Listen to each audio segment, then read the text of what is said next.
Baby, এইটা আমার সৎ ছেলে, এতদিন আমাকে অনেক জ্বালিয়েছে, আজকে ওকে খতম করতে হবে। হ্যাঁ, তুমি চিন্তা করো না, আজকে ওকে শেষ করেই ছাড়বো, একটু অপেক্ষা করো। কাজ হয়েছে? হ্যাঁ, কাজ হয়েছে, নিঃশ্বাস ছাড়া বন্ধ করে দিয়েছে মনে হচ্ছে। আচ্ছা, চেহারাটা একবার দেখি। আরে পাগল নাকি, শুধু শুধু ওর চেহারাটা দেখে দিকটা নষ্ট করতে আসছো কেন? চলো এখান থেকে। আচ্ছা চলো। আজকের এই বাড়িতে আমাদের বিরক্ত করার মতো কেউ নেই, চলো এনজয় করি। হ্যাঁ চলো। তুমি যখন আগে আমাদের বাড়িতে আসতে তখন ও সব সময় সামনে পিছনে চক্কর চালাতেই থাকতো। হ্যাঁ, তার সাথে সাথে ভয়ও থাকতো, ও যে ওর বাবাকে কিছু না বলে দেয়। আর এখন তো আমাদের কোনো ভয় নেই, ও নেই।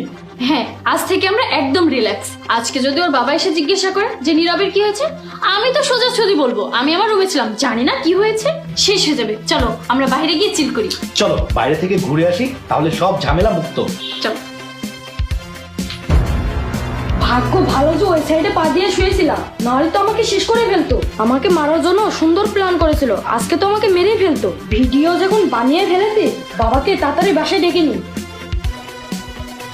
ভিডিও পাঠিয়ে দিয়েছি, এখন বাবাকে কল করো।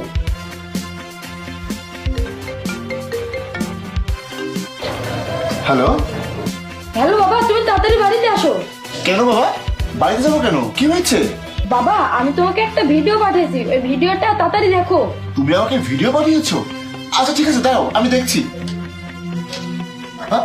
এইটা আমার সৎ ছেলে, এতদিন আমাকে অনেক জ্বালিয়েছে, ওকে তো আজকে খতম করতে হবে। বালিশ নিয়ে সামিয়ার সাথে এই ছেলেটাকে? হ্যাঁ, কি হচ্ছে সব? আমাকে তো সত্যি তাড়াতাড়ি বাড়িতে যেতে হবে।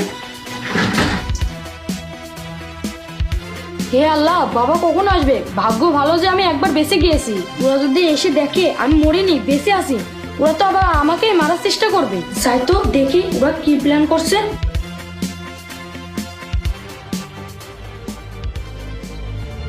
বেবি, আমরা তো পথের কাঁটাটা সরিয়ে ফেললাম, তাও আমার কেন জানি ভয় ভয় লাগছে।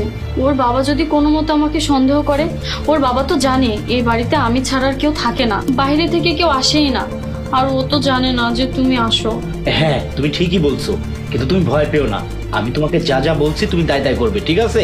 আচ্ছা ঠিক আছে, কিন্তু জাহিদ যদি পুলিশ ডাকে তাহলে কি হবে?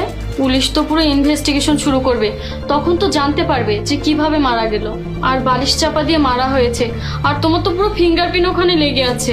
হ্যাঁ, তুমি ঠিকই বলেছো, চলো একটা কাজ করি, ওকে বস্তার মধ্যে পুরে বাইরে কোথাও ফেলে দিয়ে আসি। ওর বাবা আসলে বলবে খুঁজে পাচ্ছ না, তাহলে মিসিং কমপ্লেন হবে, তাহলে বাড়িতে আর পুলিশ আসবে না। হ্যাঁ, গুড আইডিয়া, তুমি একদম ঠিকই বলেছো।